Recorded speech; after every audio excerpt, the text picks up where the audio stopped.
In the vast expanse of the galaxy, the Galactic Council governs countless species, each with its own customs, traditions, and ways of survival. When it comes to space exploration and interstellar missions, there are strict rules in place that all species must follow, no exceptions. For anyone from the largest civilizations to the most primitive species, each is required to attend a mandatory safety briefing before embarking on any mission. It is the law of the stars, the law that has been set for centuries to ensure that no one, whether they are flying through the stars or landing on unknown planets, meets an untimely end without the proper preparation.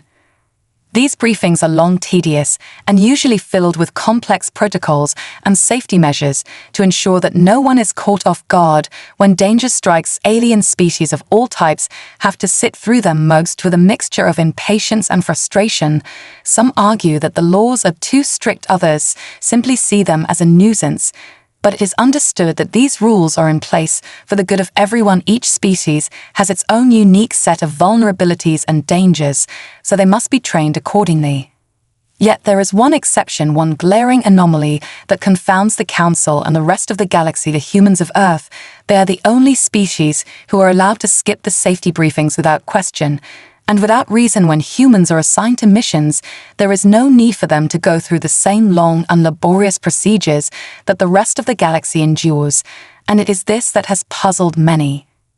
Why are humans given such an incredible privilege? How did they earn the right to bypass the safety protocols that other species must follow for years? The question has lingered in the minds of many, an alien officer and officer in training alike. Some say it's because humans are simply too wild to be tamed, that they have no place for safety procedures. Others suggest it's because they've evolved in ways that make them impervious to danger, that their instincts are so finely tuned that they can survive anything without the need for preparation. This mystery is one that even the most senior members of the Galactic Council cannot fully explain. It's not as if they are unaware of the history of humanity. They know full well that Earth has faced numerous disasters, countless wars, and untold suffering, yet they survived and thrived. Somehow humans keep coming back stronger, no matter how hard they are pushed to the brink. This resilience has led many to believe that perhaps it's simply part of their nature. They do not need safety briefings because they can take care of themselves. But still questions remain, and one particularly curious officer was determined to get to the bottom of it. Vokran, a young officer from the Selaf Empire, had heard the stories and seen the reports, but like most species he could not quite understand why humans were so special. Assigned to a mission on Lithera, a volatile world, prone to seismic activity and powerful energy surges, Vokran found himself thrown into the mix with several humans on his crew as they prepared for what was sure to be a dangerous assignment. He had trained rigorously for this moment. Every officer from his species was schooled in the art of disaster preparedness and survival. The briefings were long but necessary. They were designed to protect them in case something went wrong. Vokran had memorized every detail of the protocols, every precaution, every step he needed to take if things went awry. But as he looked around the room at his human crew members, he noticed something odd. While everyone else was reviewing their manuals, studying the emergency procedures, and discussing potential hazards, the humans were not interested at all. They sat there casually chatting with one another, completely unfazed by the looming threat that surrounded them. Vokran couldn't help but wonder how they could be so calm. How could they be so certain that they wouldn't need the same precautions everyone else did? Was this confidence born out of arrogance? Or was there something more to it, something that Vokran couldn't quite grasp yet? He would soon find out just how different humans really were. As the mission began, Vokran had no idea that this would be the start of a journey that would forever change his understanding of humanity's place in the galaxy. The Galactic Council has existed for thousands of years, maintaining order among the many species that call the stars their home. Each law, each regulation, each protocol carefully crafted to ensure survival and prevent disaster. Countless civilizations have joined the Council, and all have accepted the rules as necessary and absolute.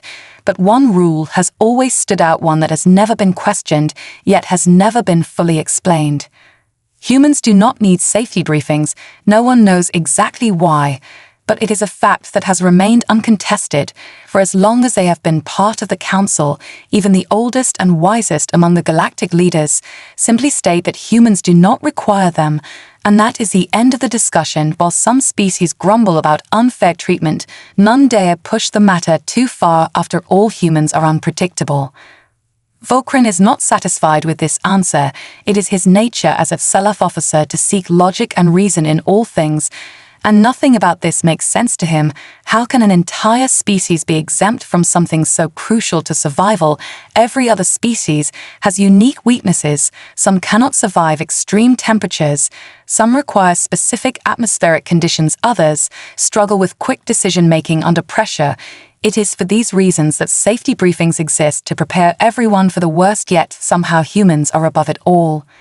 His mission to the unstable planet Lithera only deepens his curiosity. The humans on his team, Captain Rice, Lieutenant Soren, and Engineer Davis, are relaxed, unconcerned, while every other species present is double-checking oxygen levels, reviewing planetary terrain data, and memorizing emergency procedures. The humans are talking about irrelevant things, joking among themselves, even laughing as if they are on a pleasure cruise, and not about to set foot on one of the most dangerous planets in the sector.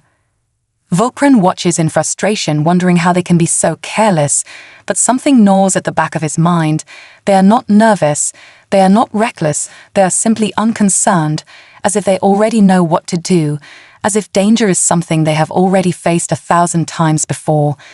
The mission briefing begins, and every non-human in the room gives the speaker their full attention. The Lithera expedition is risky, but manageable as long as every protocol is followed. One wrong step could trigger an energy surge that would wipe out the entire team. Yet as the details are laid out in precise and meticulous detail, the humans do not listen, they do not take notes, they do not ask questions. They are the only ones whose eyes are not locked on the holographic presentation.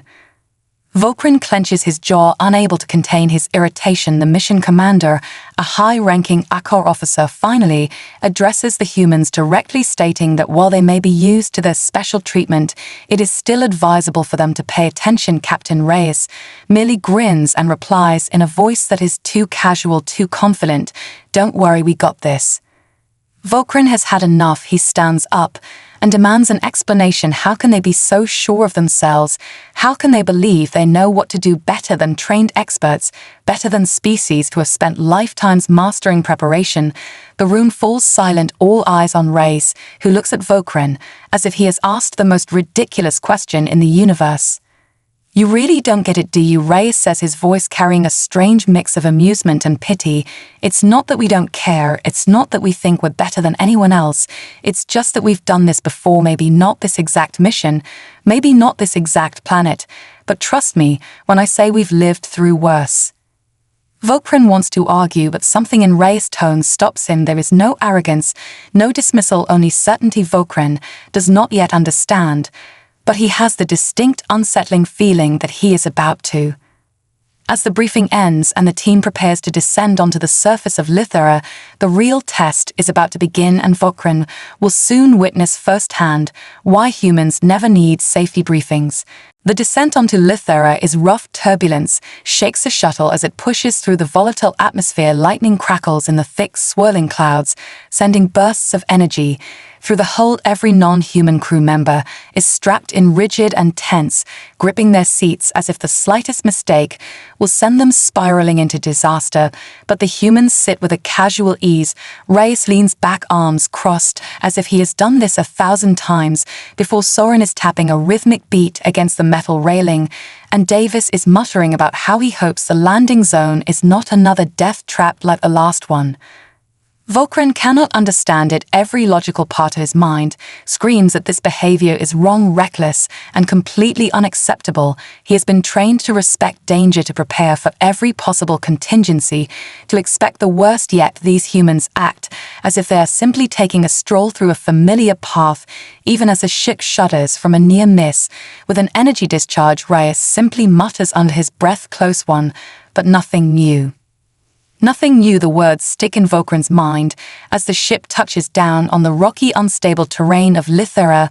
The landing gear groans under the shifting pressure, But holds for now, the doors slide open, and the air is thick with static energy. The planet is alive with danger, lightning storms, unpredictable quakes, sudden energy surges that can rip through entire structures, yet the humans step forward, without hesitation, weapons slung over their backs, moving as if this is just another day.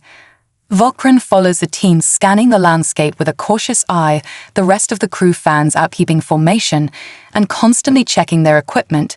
But the humans move with a different energy. They do not check their scanners as much. They do not pause to confirm their surroundings. They simply move forward, guided by something Vulcan does not yet understand. Instinct, experience, something else entirely.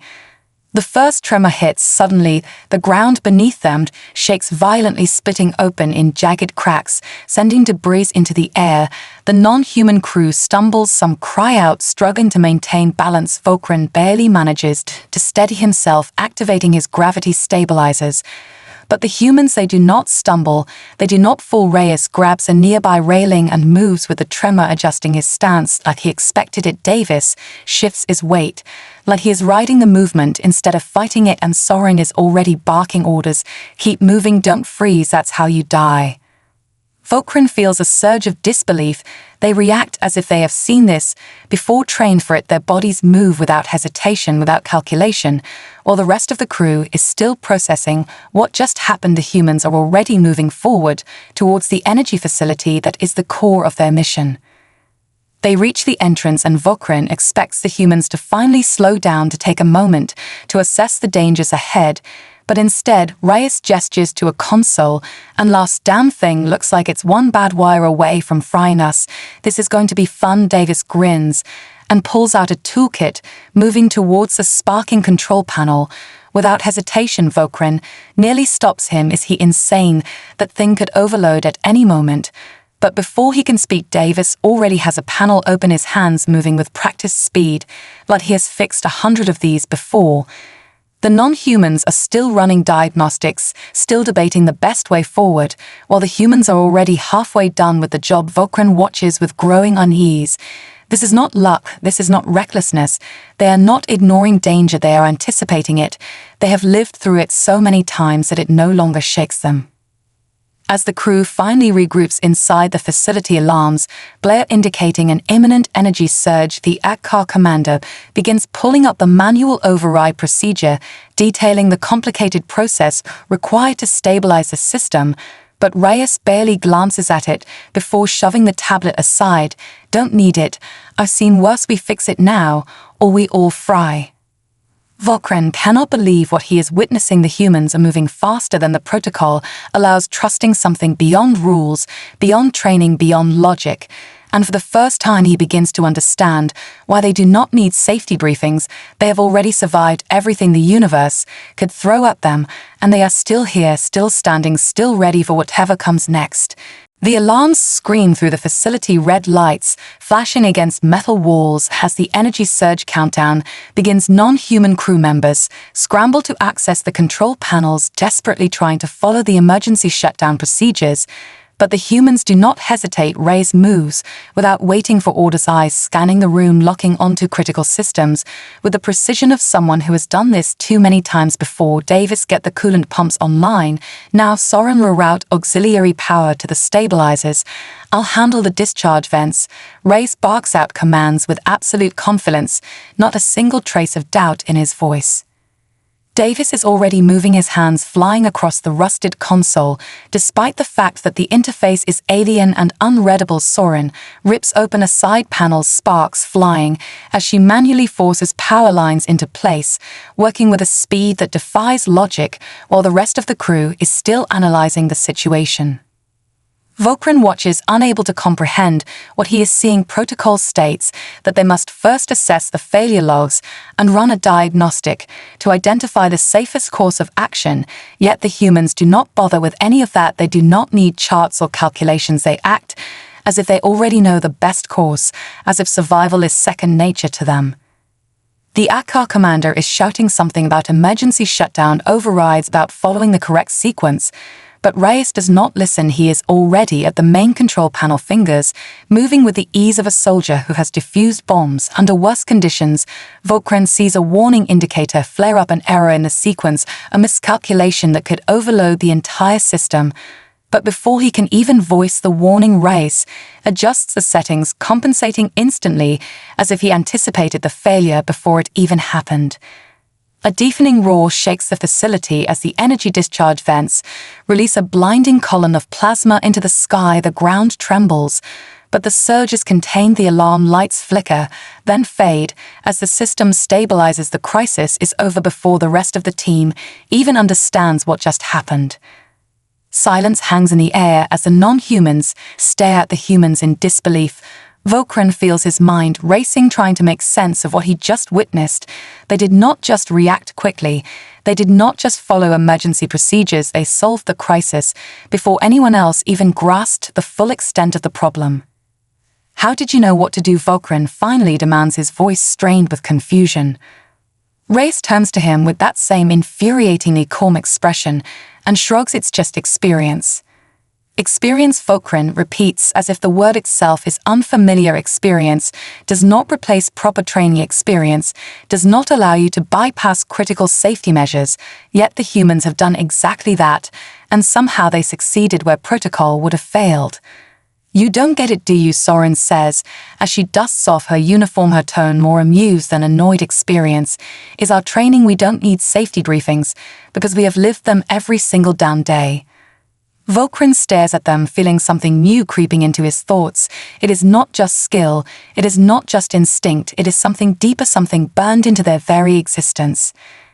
Davis wipes his hands on his jumpsuit, grinning as he leans against the now stabilized console. You ever lived on a planet where the weather tries to kill you every year? Ever grown up in a place where gravity fluctuations can snap bones, or where the air itself is toxic? Humans have, and we learn the hard way. Reyes crosses his arms, his expression turning serious. Listen, kid, we grew up in a world that was never kind to us. We have been through wars, natural disasters, societal collapses, and still we survive. No amount of rules and protocols can teach you what it's like to make a life or death decision in less than a second, but we know because we have done it 1,000 times before. Vokran does not respond because for the first time he begins to see the truth. Humans do not ignore safety protocols because they are reckless. They ignore them because they have already lived through worse. Every single day of their history has been a trial by fire, and they are still here, still standing still. The facility is quiet now, the alarms silenced, the energy surge contained, yet the tension in the air remains. Vokran stands among the crew, his mind a storm of conflicting thoughts. Everything he has been taught, everything he believes about survival and preparation has been shaken by what he just witnessed. The humans did not follow protocol. They did not stop to assess the situation. They acted with an almost instinctual precision, and they succeeded. The Akkar commander finally speaks, his voice slow and uncertain. That was reckless, that was dangerous. You bypassed every failsafe. If even one calculation had been off, you could have destroyed the entire facility. Reyes rolls his shoulders as if shaking off the weight of the moment. Yeah, but we didn't because we know what we're doing. Vokran cannot hold back his frustration. That is not how survival works. Survival is about minimizing risks, about ensuring that no unnecessary danger is taken. You cannot just assume that things will work out because they have before. Soren lets out a short laugh. That's exactly what we do because we have no choice. Vokran narrows his eyes. What do you mean you have no choice? Every species in the Galactic Council follows safety protocols because they work, they prevent unnecessary loss, they ensure stability and survival. Why do you think humans are above that? Davis gestures around the ruined facility. You think protocols save lives? Sure they do, but only when there's time, when you can afford to sit and analyze the problem, when you can afford to think. But when everything is burning, when seconds mean the difference between life and death, protocols get people killed. Vokran cannot understand how they can believe this, yet the evidence is right in front of him. They succeeded without safety measures, without hesitation, without the careful, meticulous steps every other species follows, and he is beginning to understand why. Ray steps forward, his expression unreadable. "Let me ask you something. How many Tselef officers have died in the line of duty following procedure, doing everything by the book, doing everything exactly as your safety briefings told you to?" Vokrin stiffens because he knows the answer. Too many. That Tselef pride themselves on discipline, on careful planning, on structured survival, yet when disaster strikes, when the unexpected happens, they are often the first to fall because they rely on a system that does not account for chaos. Reyes nods as if reading his thoughts. "Exactly, we don't have that problem. Because we don't rely on rules to save us, we rely on ourselves." Vokrin exhales slowly, still struggling against the sheer illogic of their thinking, yet unable to argue against the results. Before he can speak, the ground trembles again, a deep resonating quake, far stronger than the previous ones. The entire facility groans under the pressure. Cracks forming in the walls. The emergency lights flicker back to life, flashing red as new alerts flood the consoles. Davis curses. "Great, I was hoping we'd at least get 5 minutes before the planet tried to kill us again." Vokrin rushes to the nearest terminal, reading the diagnostics. His hands freeze as he processes the data. This is not a normal tremor, this is something worse. "The energy core is destabilizing," he says, voice tight with realization. "The facility's power grid is too unstable from the surge. It's triggering a planetary chain reaction. We need to evacuate now." The ACAR commander is already pulling up emergency evacuation procedures, listing off the steps required to ensure a safe retreat. Reyes barely glances at him and shakes his head. "No time for that. We have 10 minutes before this whole place goes up in a fireball. We either shut down the core manually or we're all dead." Vokrin stares at him. "You cannot be serious. That is impossible. The process requires a controlled shutdown sequence. There is no way to do it manually without triggering a catastrophic collapse." Reyes grins. "Then it's a good thing we don't believe in impossible. Let's move." Without waiting for permission, without consulting the safety briefings, the humans are already running towards the core room, towards the danger, towards the one place every protocol demands they avoid, and Vokrin finds himself following them, because for the first time he wonders if maybe, just maybe, they really do know something the rest of the galaxy does not. The floor shakes with every step as Vokrin follows the humans through the facility, the deep rumble of the unstable core growing louder with each passing second. Emergency warnings flash across every console, automated voices repeating the same dire message: core destabilization at 90% failure, imminent, evacuate immediately, evacuate immediately. The non-human crew members hesitate, torn between their training and the sheer insanity of what the humans are doing, but Reyes, Soren, and Davis do not stop. They push forward, unbothered by the chaos around them, moving with the same certainty that Vokrin has come to fear and respect. They reach the core chamber, and the heat inside is unbearable. Massive conduits spark with uncontrolled energy, the containment field flickering as the core pulses erratically. Every single safety protocol dictates that they should run, that nothing can be done. But the humans are already working. Reyes analyzing the control panel, Soren prying open an emergency override hatch, Davis cracking his knuckles as he surveys the exposed wiring. Vokrin, this is suicide. There is no way to manually stabilize a core at this stage. We need to evacuate now, the ACAR commander shouts from the doorway, but Reyes does not even look up. Then go, no one is stopping you. Vokrin expects the commander to argue, but the ACAR hesitates, glances at the humans, and then turns away, retreating with the rest of the crew. Only Vokrin stays behind, drawn by something he does not fully understand.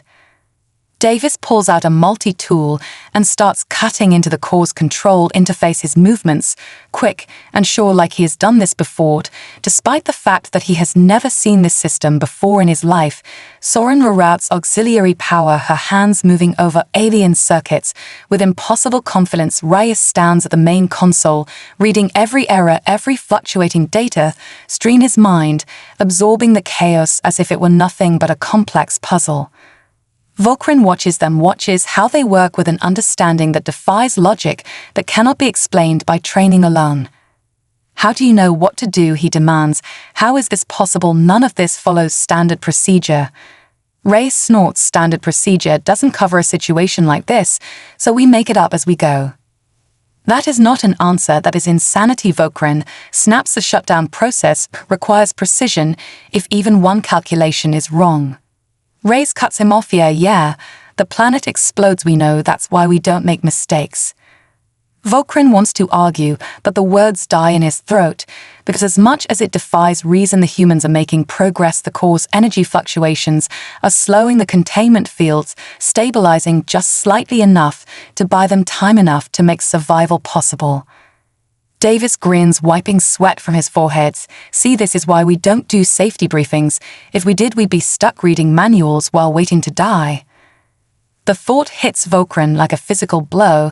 They do not ignore protocols because they are reckless, they ignore them because reality does not wait for instruction, because sometimes there is no time for careful planning, only action, only instinct, only survival.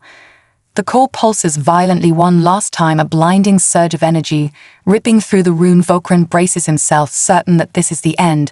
But then the humans act. Reyes slams the final override switch. Soren diverts the last of the excess power. Davis jams a stabilizer rod into place with a force that sends him skidding back. And then silence.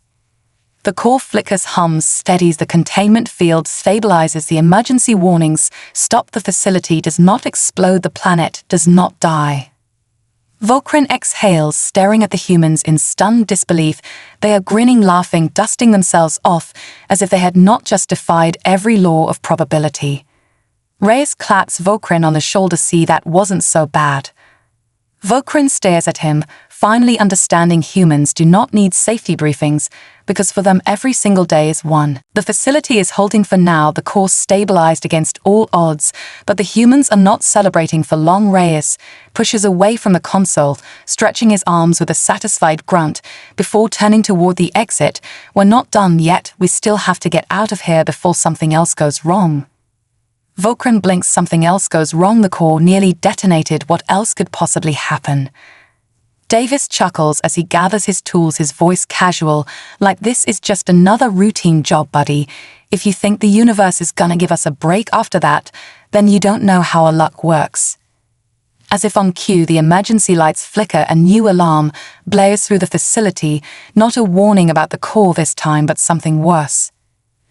Atmospheric breach detected, structural integrity compromised, evacuation mandatory. Vokrin's eyes widen, pulling up the data feed. The readings are catastrophic. The facility's lower sections are collapsing. The pressure differentials are tearing through the weakened support structures. In minutes, the entire complex will be nothing but a sinking ruin consumed by the unstable terrain.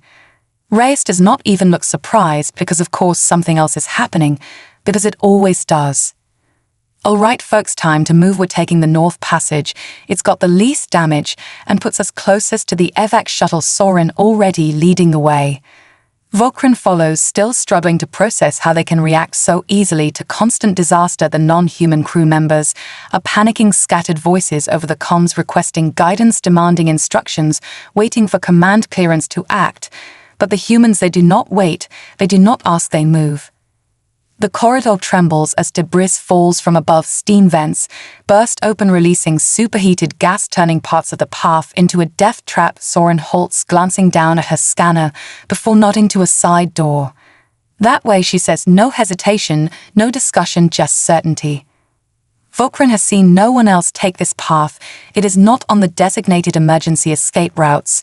But the humans do not question it. Reyes kicks open the door, leading into an unlit maintenance shaft, and gestures for the team to follow. Davis goes first, dropping into the darkness. Without hesitation, Soren right behind him. Reyes turns to Vokrin. You coming?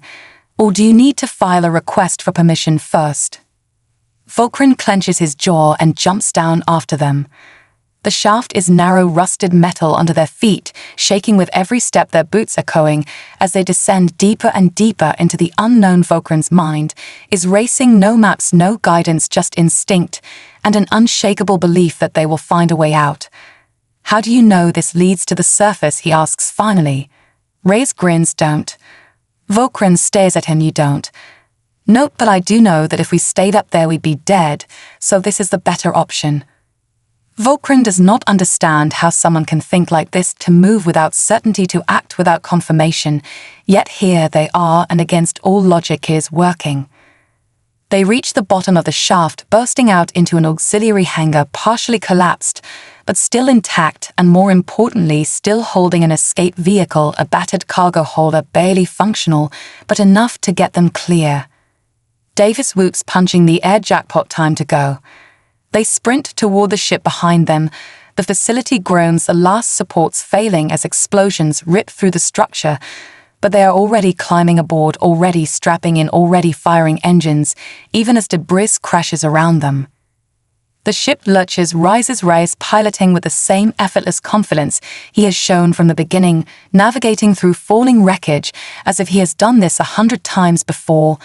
Volcran sits in stunned silence, watching as they soar through the chaos and finally out into open sky, knowing now, without a doubt, that humans do not need safety briefings, because for them survival is not a theory, it is a way of life. The cargo hauler shakes violently as it clears the collapsing facility, the shockwaves from the destruction rippling through the atmosphere, but Reyes holds steady hands, gripping the controls with the ease of a pilot who has flown through worse. Davis is laughing like this is just another day in the office. Soren is already running diagnostics, checking for hull breaches and power stability. Volcran sits in stunned silence, struggling to process the sheer insanity of what just happened. The non-human crew members on the emergency comms are still scrambling, panicked voices overlapping as they try to confirm survival counts and organize fleet-wide rescue operations, yet here the humans are calm, collected, already moving on, as if barely escaping planetary annihilation is nothing more than another Tuesday. Reyes flips a few switches, stabilizing their ascent. All right, we're in the clear, let's find the rest of the evac ships and make sure no one else got turned into dust. Davis leans back, stretching out like he just finished a workout. Man, I hope someone recorded that. I swear people never believe us when we say half the stuff we go through. Soren smacks and gestures to Volcran. I think we got a witness this time. Volcran finally finds his voice. This was reckless, beyond reason. You had no guarantee that would work. You had no assurance of survival. You went against every protocol, every safeguard, and you still just went ahead with it without a second thought. Reyes shrugs. Worked, didn't it? That is not the point. Volcran snaps, then pauses, because he realizes he does not know what the point is anymore. Every instinct, every lesson, every drilled-in safety measure tells him that what the humans did should have failed, and yet they are here alive, unscathed, and even more infuriating, acting like it was all just another normal day. He leans forward, his voice quieter now, more measured. I need to understand how you can operate like this. Every other species in the Galactic Council follows strict survival procedures. We do not take unnecessary risks. We assess, we plan, we ensure the safest path, yet humans do none of that, and somehow you survive. Soren turns in her seat, meeting his gaze with something unreadable in her expression, because the safest path isn't always safe, kid. Sometimes the rules get you killed. Volcran frowns. That makes no sense. Rules exist to prevent death, to provide structure, to create the most efficient and logical means of ensuring survival. Reyes shakes his head. See, that's the problem. You all think survival is a formula, that if you just follow the right steps you'll make it out alive. But the universe doesn't care about your formulas. The universe is chaos, and humans, well, we've had to learn how to live in chaos since the beginning. Davis gestures dramatically. Growing up on Earth is basically a death lottery. You ever wake up and find out your entire town got wiped out by a hurricane, or that a volcano just decided to explode, or that the ground itself wants to shake you to death, or hey, maybe, just maybe, some random animal with too many teeth is in your house waiting to eat you. Soren chuckles. And let's not forget the wars, economic collapses, food shortages, radiation zones, and just general human stupidity. Volcran stares. That sounds like an uninhabitable nightmare. Reyes grins. Exactly, but it made us what we are. For a long moment, Volcran is silent, because he is beginning to see it now, the reason why humans are different, why they do not need safety briefings, they do not ignore rules, because they are arrogant, they ignore them, because their entire species was forged in disaster. They do not rely on protocols, because protocols assume stability, predictability, control, but humans, they were born from instability, and they thrive in it. Reyes leans back, stretching out as the ship breaks free into orbit now. Then let's go see how many people actually followed their safety briefings, and how many are still alive because of them.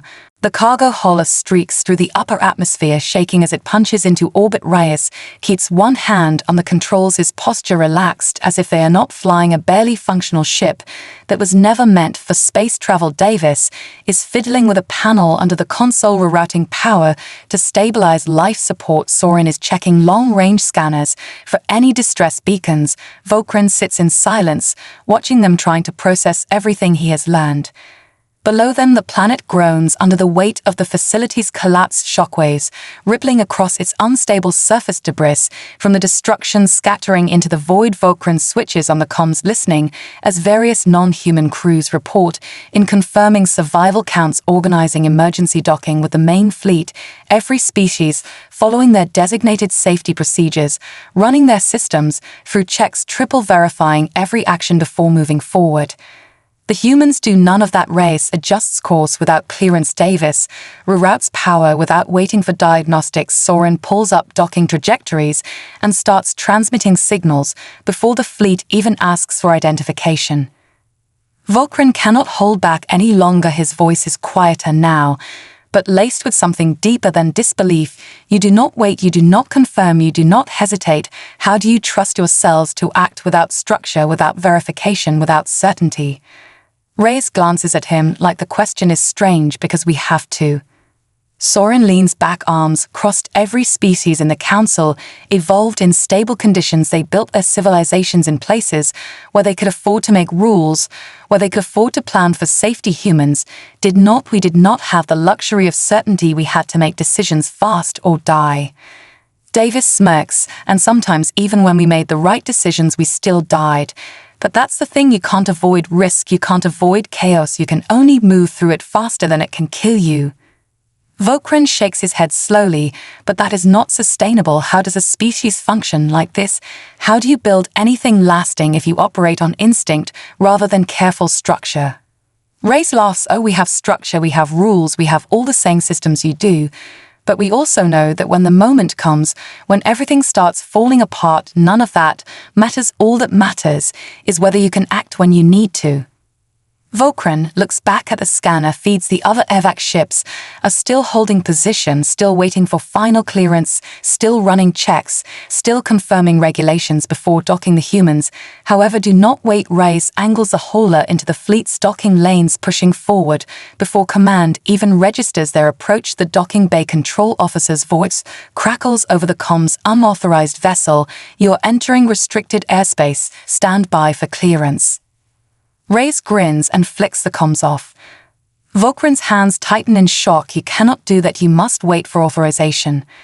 Reyes does not even look at him. Waiting takes time we don't have. The docking bay looms ahead, red warning lights, flashing automated defense protocols, scanning them for clearance. But before any systems can deny access, Soren transmits a manual override code. Davis adjusts the power output to match a standard council signal. Reyes pilots them in smooth as if nothing is wrong. And just like that, they are inside docking latches, engaging the ship, settling into place. Alarms still flashing, but the humans already unstrapping, ready to move. Vokran follows them down the ramp, his mind still spinning. The Akar commander rushes toward them, eyes wide with disbelief. You ignored every directive, you bypassed security, you broke every protocol. Reyes stretches, yawning. Yeah, but we got here first, didn't we? Vokran watches the Akar commander's face twist between anger and something else, something close to admiration, before he finally exhales sharply and shakes his head. You humans are impossible. Reyes smirks. Yeah, but that's why we're still alive. Vokran stands there, realization settling over him. Humans do not need safety briefings because they are the safety briefing, they are the disaster response, they are the emergency measure when everything else fails. The universe does not play fair, but humans do not need it till they survive anyway.